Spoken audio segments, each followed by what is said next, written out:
While washing my girlfriend/'s underwear, I noticed a small hole. A hole burned by a cigarette butt.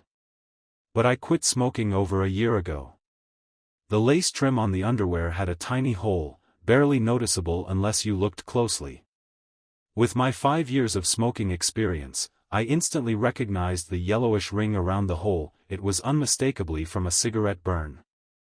My heart skipped a beat. I/D quit smoking long ago, and Anna Smith would never smoke. So, who could explain this? I stood frozen in the bathroom, holding the underwear, my mind racing. The more I thought about it, the more something felt off. Just then, Anna Smith sent me a message. "Henry, I have to work late tonight. You can go to bed first." Anna/'s job was something I had arranged for her through a connection. She worked as a HR assistant at a private company, a relatively easy job. But recently, she had been working late often, returning home close to 10 every night.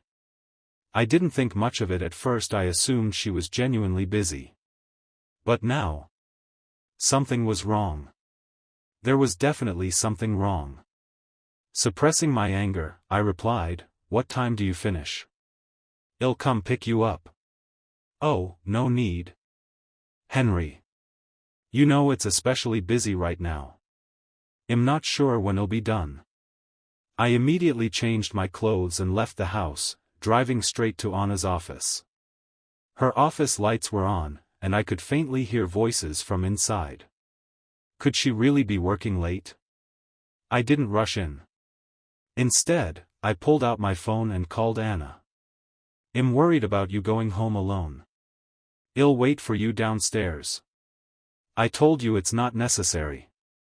"It's fine, baby. I'm already downstairs at your office."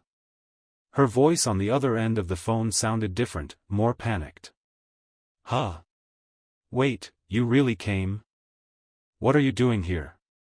"What am I doing? Of course, I'm here to see what you're really up to." I didn't say anything else.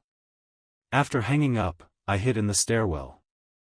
A few minutes later, Anna came out, followed by a man in a business suit. They walked to the elevator, then embraced each other. They kissed, lingering for a moment. The man kissed her while his hands wandered over Anna's body. Suspecting something was one thing, but seeing it with my own eyes was another. Rage took over, and I lost all sense of reason. Blood rushed to my head. And I instantly wanted to storm out and strangle both of them. Then I heard the man laugh. "Your boyfriend Henry really cares about you, huh? Ugh, don't mention him. He's such a buzzkill." Anna's words hit me like a cold shower, momentarily holding back my urge to storm out. The man continued with his flirtatious remarks. "How about you tell him to wait for you downstairs while we continue to make love? Are you crazy? He could come up at any moment. Last time he called you, didn't we already try it once? What's there to be afraid of? God. You're so bad. I hate you." The urge to kill them both grew stronger. Just then, the man turned his face toward me. And then I saw him. It was him. I recognized the man from a photo Anna had posted on social media of a company event. He was George Miller, the vice president of the company. He looked like an upstanding guy, but knowing Anna had a boyfriend, he still had the audacity to do something so shameless. He was truly scum. And the way he spoke, it was obvious he enjoyed messing with me, treating me like a fool. For a moment, I didn't want to confront them directly. I could tear through the thin veil between us, but that would only lead to an argument or a fight. Then I'd break up with Anna, and that would make it too easy on them both. Before Anna got into the elevator, I secretly snapped a photo of them holding hands. I took the stairs down, and by the time I reached the bottom, Anna was waiting by the car. I pretended to know nothing. I thought you would take a long time, so I went to the bathroom on the first floor. Maybe I'd spoiled their little plan, because Anna subtly rolled her eyes, then teasingly said, Well, I finished early. Hurry up and open the door. I'm freezing. She played the part of someone exhausted the entire way, closing her eyes and pretending to rest. Good.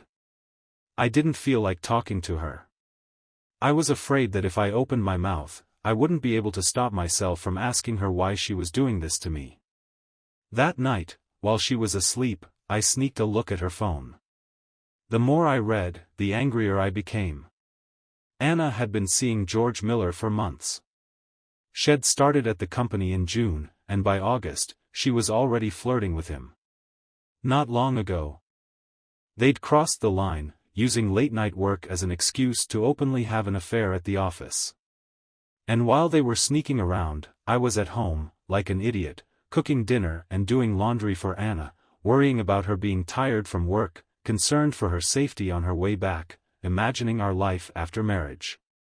On social media, Anna talked about me like this with George: "I'm so pretty, of course he likes me. He never doubts me and always spends money on me. Whether we get married or not is still up in the air. And my parents always want me to find someone richer." She also said, "Your wife is nothing special, she's old and boring. Why don't you just divorce her? You get divorced, and you'll break up with Henry." I couldn't believe the words coming from Anna's mouth. But the hundreds of messages in the chat log felt like lashes across my skin, every one of them stinging. And Anna was right. Before today, I never doubted her. I never asked about her schedule or checked her phone. That's why she felt safe leaving the chat records there. As I looked at her sleeping beside me, I suddenly saw her for what she really was: filthy, so filthy it made me sick. The next morning, as Anna was doing her makeup, her phone rang. She answered it naturally, saying seriously, "Hello, Mr. George. What's up?" "Okay, I'll try to get there earlier today and confirm with you." I asked, "Is there something at work?" "Yeah, my boss is rushing me to get there. There's a lot going on, and I'll probably have to stay late again today."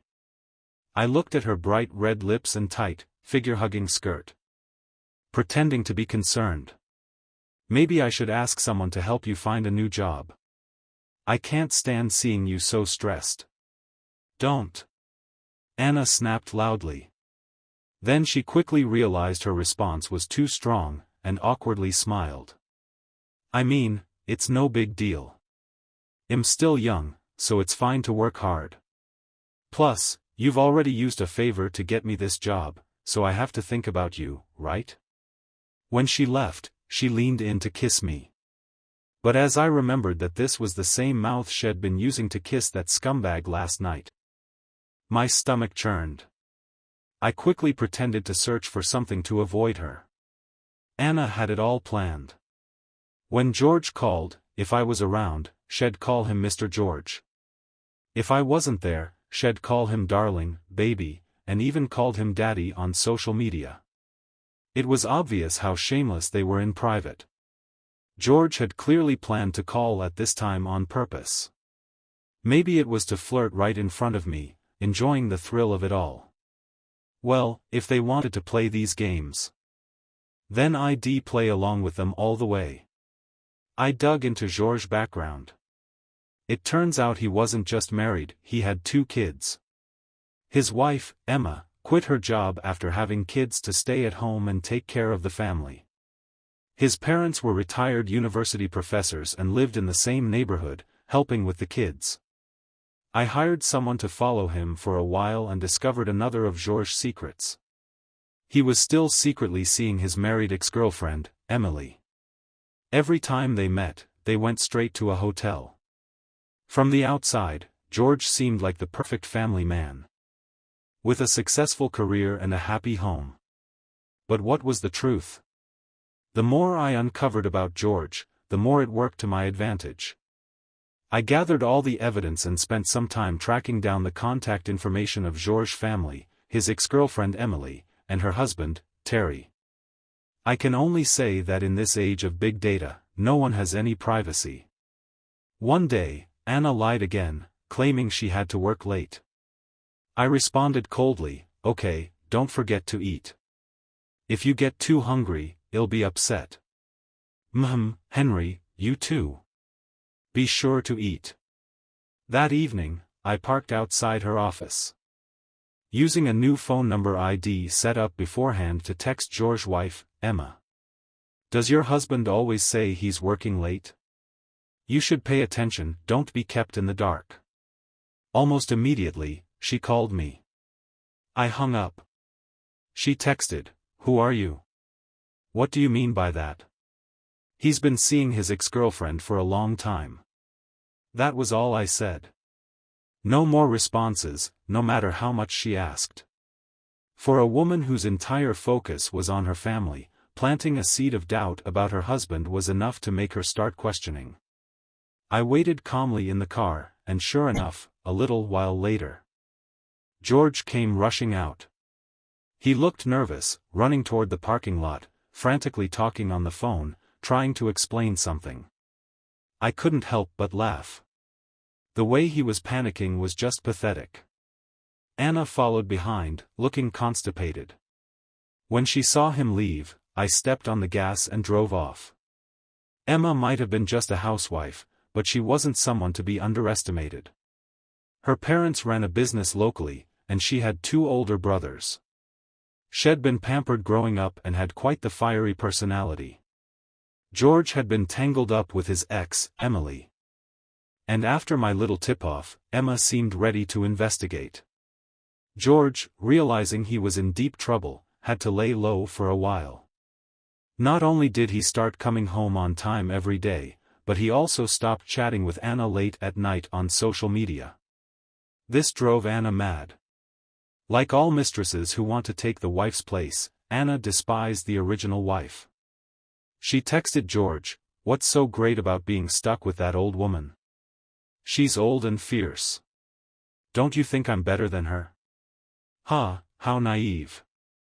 George was a married man, and as long as his home life was stable, he was happy to have fun outside. Home was home, fun was fun, he kept them clearly separate. But as I said, I was going to help Anna along. Otherwise, how could the plan move forward? To stir things up, I completely reversed my attitude toward her in the past few days. Whenever we argued or had a disagreement, I no longer backed down. I often made her so furious, her face would turn red. "Henry, you're yelling at me? You actually dare to yell at me? Yell? That's nothing. Honestly, I should be slapping you. Was everything you did for me just a lie? Men are all the same. Once they get what they want, they don't appreciate it. I don't appreciate it. When you're insulting me, did you ever stop and think if you even deserve to be appreciated?" I let her vent all she wanted and didn't even bother to try and calm her down. I shrugged and said, "Suit yourself." Furious, Anna's desire for revenge grew even stronger. In the middle of the night, while I was asleep, she sent George a flurry of messages. She even threatened him, if he ignored her again, she would go directly to Emma. This scared George. And after being under Emma's watch for a while, he was feeling the pressure. So they came up with a plan, a business trip. As soon as Anna entered the door, she headed straight to the bedroom to pack, her excitement completely obvious. "Henry, our company just scheduled a last-minute HR training, and I have to go to San Francisco on a business trip tomorrow." I pretended to be surprised. "Oh? How long will you be gone?" "Just 2 days. I feigned concern. "Anna, Don/T you remember? Tomorrow/S Saturday, we're supposed to have dinner with your parents." She was too busy rifling through clothes to even look up. "A meal can be had any time." "Henry. This training is a rare opportunity, I can't miss it." I smirked. I was actually relieved to have the chance. Anna and George were clever enough to go to great lengths to meet up. George had set up the business trip to avoid Emma finding out, but had only be gone on Friday and back on Saturday. Anna, on the other hand, was lying to me about the trip. She was planning to spend the entire weekend with George in a hotel. I found the hotel reservation in her text messages. George's every move was being monitored by Emma now, so Anna had to handle everything. Even booking the hotel herself. I also found out she'd bought a set of incredibly sexy lingerie, which she'd secretly packed into her suitcase. She'd never even worn it for me. The next day, Anna insisted I not drive her to the airport, and I didn't press the issue. She kept saying she'd miss me, but I could tell her mind was already elsewhere, eager to meet her lover. After she left, I wasn't idle either. I went straight to Anna's parents', the Smith couple's house. Their place was less than a 2-hour drive from Los Angeles. The Smiths didn't have steady jobs, and Anna had a brother, Pete, who didn't work either and spent his days glued to video games. Mr. and Mrs. Smith, Anna doesn't know I'm here, but I actually came to talk to you. I plan to propose to Anna. Mr. and Mrs. Smith exchanged a look, their smiles far from warm. Henry, you've been dating Anna for over a year, so it's about time you started thinking about marriage. But marriage is no small matter. I quickly assured them, I understand. Marriage is something that needs careful consideration. Don't worry, Anna is a wonderful girl. And I'll show her all the sincerity in the world when I propose. Mr. Smith's eyes lingered on the gift I'd brought. As parents, we don't ask for much, just that our daughter finds a sensible man, someone who values her and treats her well. That sounded about right. What did sensible and values mean? Wasn't it really just about whether the man had money? If that was all they were concerned about, the Smiths wouldn't have been beating around the bush with me. I smiled. Mr. Smith. You're absolutely right. You and Mrs. Smith can rest assured, I promise I'll make Anna happy. They seemed satisfied with my vague response. I was having a pleasant conversation with Mr. and Mrs. Smith when I heard the sound of someone playing video games from the bedroom. I knew it was Anna's useless brother, Pete. Mr. Smith, Mrs. Smith, I don't think it's good for Pete to just stay at home all the time. Mr. Smith shook his head. We've found him several jobs, but he turns them all down. The easy ones don't pay enough. And the well-paying ones are too much work. He just sits at home all day and drives us crazy. I have a friend who owns a company and is looking for a driver. The job is simple, just picking up and dropping off clients, and the pay is good. The hours are flexible too. How about I ask him if Pete can take the job? Mr. and Mrs. Smith both grabbed my hand, their excitement palpable. Really, Henry? If you can make this happen, you'll solve a huge problem for us. Mrs. Smith's voice rose by an octave. I've always said Henry's a reliable man. You can trust him with Anna, no doubt. Such a dependable guy. They insisted I stay for dinner, but I politely declined. My schedule was tight, and I had more important matters to attend to. I arrived at the hotel Anna had booked at 10 p.m. My people had been waiting there since early morning. After Anna checked in the afternoon, she sent me her room number, 8402. I immediately forwarded the number to someone else. I can only do so much. Half an hour later, a man wearing glasses and accompanied by a burly guy entered the hotel. I watched from the staircase as the man, pretending to be a hotel staff member, knocked on the door of 8402. When the door opened, the burly man kicked it in. Then Anna's terrified scream filled the hallway. It wasn't too late yet, and many people were still awake, rushing out to see what was going on. I blended in with the crowd, discreetly recording. George and Anna were both disheveled, panic written all over their faces. The burly man, towering and strong, easily overpowered George. The man suddenly pulled out a baseball bat. Dare to cheat with my wife? I'll kill you today.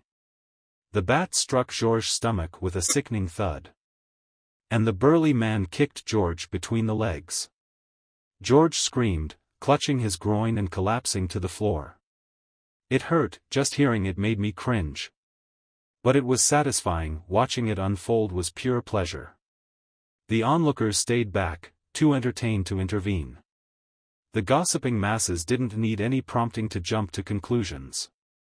George's nose was bleeding heavily as he lay on the ground. Anna huddled in the corner, screaming and frantically trying to wrap a towel around herself. She watched as George was beaten to the ground, curling up like a shrimp. Trembling as she weakly threatened, "Who are you people? If you don't stop, I'll call the police." The man laughed. "Go ahead and call the police. When they get here, I/LL just tell them this guy/'s been soliciting prostitutes." When Anna heard herself being called a prostitute, her eyes turned red with rage. "You're the prostitute, you idiot. Your whole family's a bunch of prostitutes." The man didn't back down. "What, you're not a prostitute? This guy's got a wife and kids. Are you his wife? Are you? If you are, then call the police." Anna had no reply. George, lying on the ground, panicked as soon as he heard "call the police" and hurriedly spoke up. "No. Don't call the police." The crowd of onlookers grew even more excited. Anna, embarrassed and furious, had no clothes on, so she could only shrink into the corner, desperately grabbing the bed sheets and covering herself. The man wasn't just anyone, he was Terry, the husband of George's ex-girlfriend, Emily. A man who shared my misfortune. Yesterday, I'd sent Terry the photos of George and Emily at the hotel. I told him that if he wanted to get back at George, I could help. As long as he didn't go too far. George would never dare to call the cops. That's how we got to this point. George didn't want this incident to blow up. If it did, the story of his business trip would fall apart, and his multiple affairs would be exposed, destroying his reputation. After Terry had enough, he grabbed George by the chin, forcing him to promise he would never contact Emily again, before finally letting him go. Seeing George kneeling and begging for mercy was incredibly satisfying. On Sunday morning, Anna returned home dragging her suitcase. Looking exhausted. A fresh hickey on her neck stood out glaringly. "Anna, back so soon? Why didn't you tell me?" "I would have gone to pick you up," I said, feigning innocence. Anna lied smoothly, not missing a beat. "The training ended in one day. The main reason is that I missed you, so I rushed back." If I didn't already know what she had been up to, maybe I would have believed her. I glanced at her neck suspiciously. "What happened here?" "It's an allergic reaction," she quickly explained. "I went out with some coworkers and this happened. I'm so annoyed, I shouldn't have gone.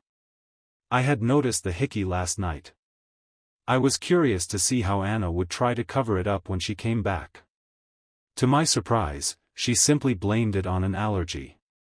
She said a few more words to me before using the excuse of taking a shower and grabbed her phone, retreating to the bathroom. In reality, she was probably checking on George's condition. I didn't expose her right away.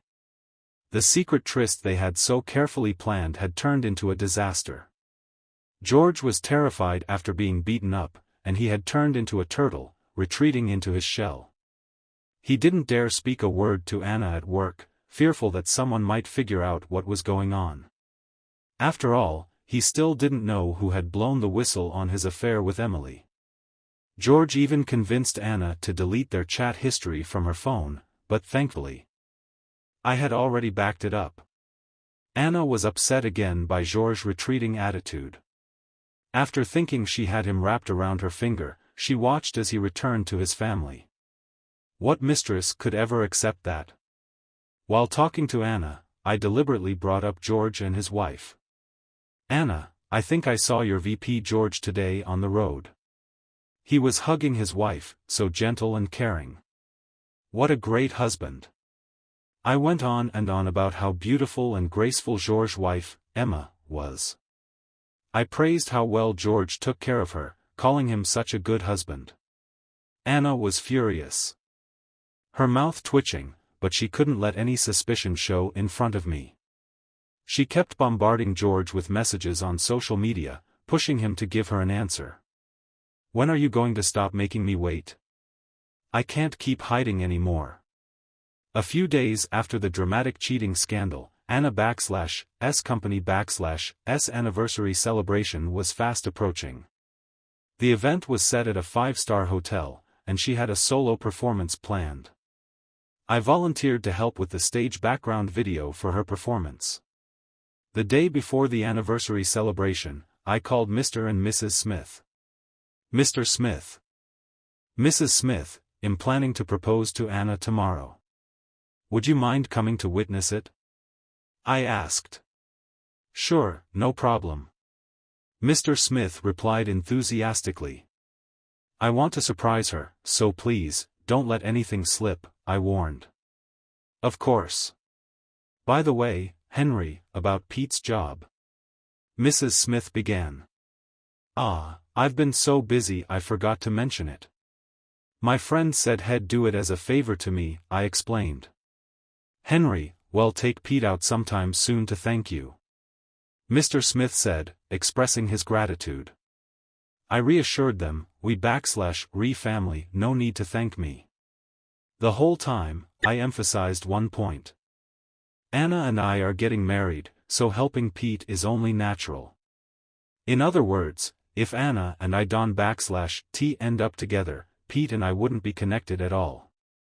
Mr. and Mrs. Smith were overjoyed and eager for Anna and me to marry immediately. I even heard they had started looking at houses with Pete. Enjoy it now. The happiness you feel today will turn into disappointment when the truth comes out, and you realize it was your precious daughter who caused all of this. The next day, Anna woke up early to spend 2 hours on her makeup and styling. Then left for the celebration in her expensive dress. I didn't need to ask to know what was on her mind. At her company's anniversary, senior executives would bring their families, and Anna was determined to compete with Emma in front of George. I dropped Anna off at the hotel and then slipped inside myself. The hotel lobby was spacious, so I hid in a corner pretending to be on the phone. The staff assumed I was part of the company, so no one questioned me. After the celebration began, the boss and vice presidents took turns giving speeches. When it was George/'s turn, I sent Emma a text. George is such an excellent man, he deserves a better woman. When the love is gone, it's gone. Do you really think forcing it would make it sweet? When he held me and called you a tough, boring old woman, I honestly felt sorry for you. I'm performing today, so keep your eyes wide open and see who really belongs with him. Is it you, or is it me? Emma, who had been happily recording with her phone, instantly looked deflated after reading the message. Sorry, but these were George's exact words to Anna on social media. And this, too, was Anna's current mindset. After George finished his speech and got off the stage, he seemed to notice Emma was in a bad mood. He asked a few questions, but Emma just coldly stared at him, saying nothing, her eyes fixed on every young woman who took the stage. Then, my phone rang. It was Mr. and Mrs. Smith. Yes, just come on in. I'm right by the lobby entrance, I told them. Along with them was Pete. Pete, who knew I'd found him a well-paying, low-stress job, greeted me with an unusually bright smile, something that had never happened before. This kid had never respected me. Or else he wouldn't have ignored me the entire time I visited his house last time. I gave him a forced smile. Anna's performance is about to start. After it's over, I'll propose on stage. Everyone from her company will be in on it, I said. Finally, it was Anna's turn to perform. As she stepped onto the stage, the lights immediately turned romantic and soft, perfectly complementing her delicate makeup and off-the-shoulder dress that revealed her collarbones. She looked dreamy and elegant. The crowd gasped in awe, then erupted into applause. Anna glanced toward the front row where George sat. Her gaze full of provocation. It seemed to say, "See? I'm young and beautiful. Does the old woman next to you even compare?" I crossed my arms and couldn't contain my excitement. The moment had finally come. The big screen began to play the video. After a short intro, the beautiful music began to play. Anna took the microphone and began to sing, quickly losing herself in her performance. What she didn't realize was that the audience's expressions had changed drastically. Yes, I'd swapped the video. The music remained the same. But I replaced the footage with a video of her and George in a hotel room. The sight of a man in nothing but his underwear, beaten to the point where he couldn't stand up, and the woman, equally disheveled, frantically screaming, this live scene of infidelity captured on camera, with the hotel's massive LED screen showing it all, was absolutely shocking. Mr. and Mrs. Smith stood beside me, frozen in disbelief. Pete was the first to speak. "Isn't that Anna? She's cheating on someone else. Stop talking nonsense." Mrs. Smith quickly interrupted him, then turned to me, eyes wide with panic. "Henry. That can't be Anna. I would never mistake my own daughter. It's absolutely not her." Pete, not backing down, shot back, "Then who is it?" Mr. Smith silenced him with just a look. I couldn't hear them anymore, my own mind a whirlwind of confusion and shock, though, of course, I was pretending. "Henry," Mr. Smith's voice trembled. "There must be some kind of misunderstanding." I glanced over at George. He was still sitting there, mouth half open, his eyes nearly popping out of his head as he stared at the screen. Seeing George's reaction, Anna probably thought he was so enchanted by her that he was entranced. She looked even more smug, feeding off the attention. The faces of the CEO and all the other senior leaders in the front row twisted with disgust, like they'd just swallowed something rotten. Anna, mid-performance, must have sensed something was off. It seemed like no one was watching her. Their focus was on what was behind her. She slowly turned around. At that moment, the camera zoomed in on her wild, disheveled appearance. Anna froze, the microphone slipping from her hand and hitting the ground with a loud, jarring clatter. I clutched my chest in mock distress. "Mr. Smith, are you still going to say that's not Anna?" The Smiths were speechless, so embarrassed they could have disappeared into the floor. Now, all eyes were on Anna and George, and Emma, his wife. George, like a whipped dog, looked like he might kneel in front of Emma any second. "Emma, it's not what you think. Let me explain," he pleaded. Emma, for now, seemed unnervingly calm. There was no rage in her voice, just a cold, piercing tone. "This is what you promised me. That you would never do something like this." But what woman wouldn't be furious after seeing a video of her husband cheating? This calmness was just the eye of the storm. "Emma, let's just go home, and I'll explain everything." "Please," George begged. "One ex-girlfriend wasn't enough, now you're hooking up with a coworker. No wonder you're always working late," she snapped back. "Emma. I swear, I didn't do anything to betray you." George's stubborn refusal to admit his wrongdoing finally pushed Emma over the edge. With a sharp slap of her hand, she slammed her fist on the table, her voice shaking with rage. "Shut up, you asshole. I'll deal with your coworker first, and then I'll deal with you." The original wife's power had finally made its grand entrance. This was the way it should be. If Smith and his wife hadn't been standing next to me, I'd have been cheering her on. The CEO and the senior leaders were seated closest to the stage, so Emma made it to the stage in just a few steps. Anna recoiled in fear, but Emma grabbed her by the hair, yanking her back with a force that made the audience gasp.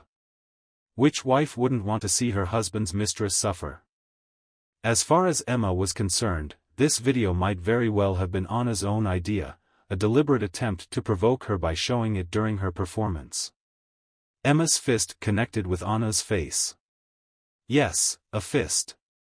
Unlike most women who would slap someone, Emma's punches were fast and powerful, like Shed trained in boxing. You think it's fun being a mistress, huh? Giving men attention while singing, thinking I wouldn't notice? How dare you seduce my husband? I'll kill you, Anna screamed in pain, her arms weakly trying to protect herself, but she had no ability to resist at all. It took a while.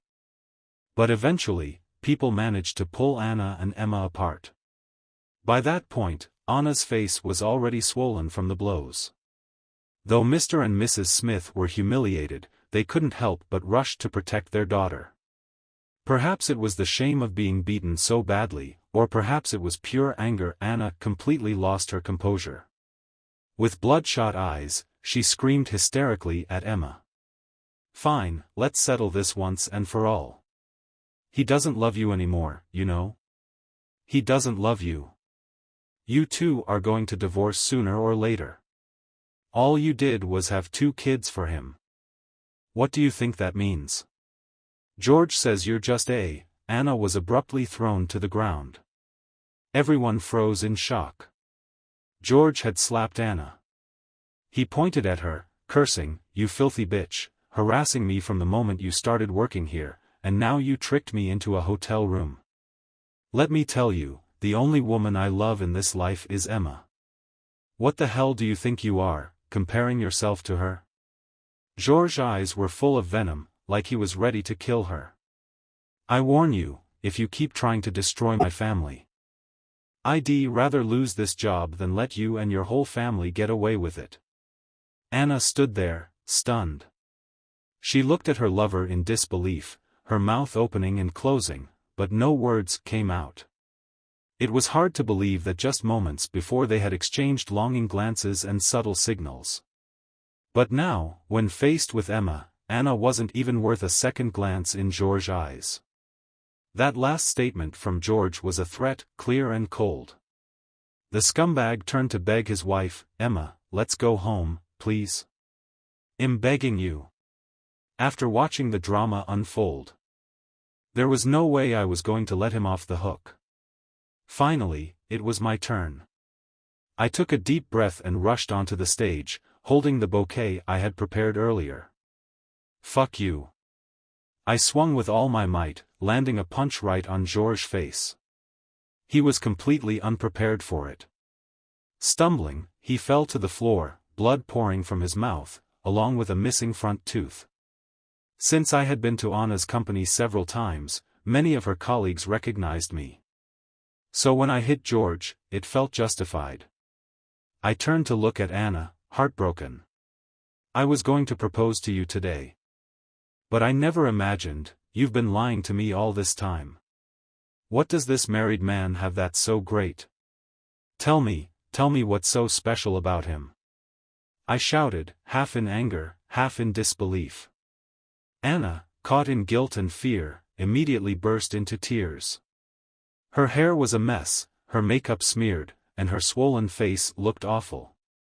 I threw the bouquet at her with all my strength and, without another word, left. "Anna, we're over." After stepping outside, I finally let out a deep sigh. The pent-up frustration from all these days had finally been released. And I felt a wave of relief wash over me. What George and Anna would face next was their own doing. Oh, but I still had one last thing to do.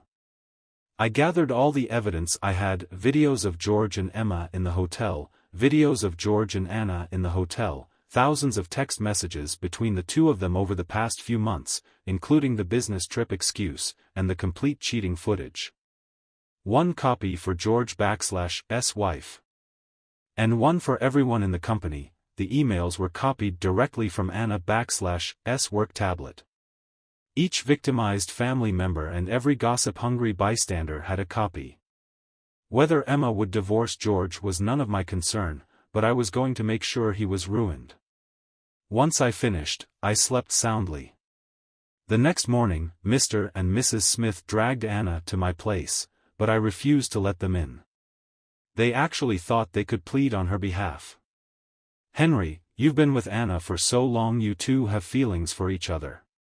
Please, don't do anything impulsive. Mrs. Smith begged. I kept my expression cold and distant. Mrs. Smith, since you're here, let's clear things up. I thought we could become a family, supporting each other, but now, well, Anna and I are definitely over. Henry, calm down, please. Think about it again. Anna has learned her lesson. If you're really that angry, shall take whatever you dish out, just let it out. Anna, fuming, shouted, Dad. I looked at Anna, her face even more swollen than yesterday, her eyes still red and puffy from crying. I felt no sympathy. Mr. Smith, you don't need to bother. You're a man too. If you were me, do you think you could have tolerated this? I've already packed up Anna's things. You can take them with you. I'm not a trash bin, I'm not taking in any more garbage. My words were harsh. Anna trembled and glared at me.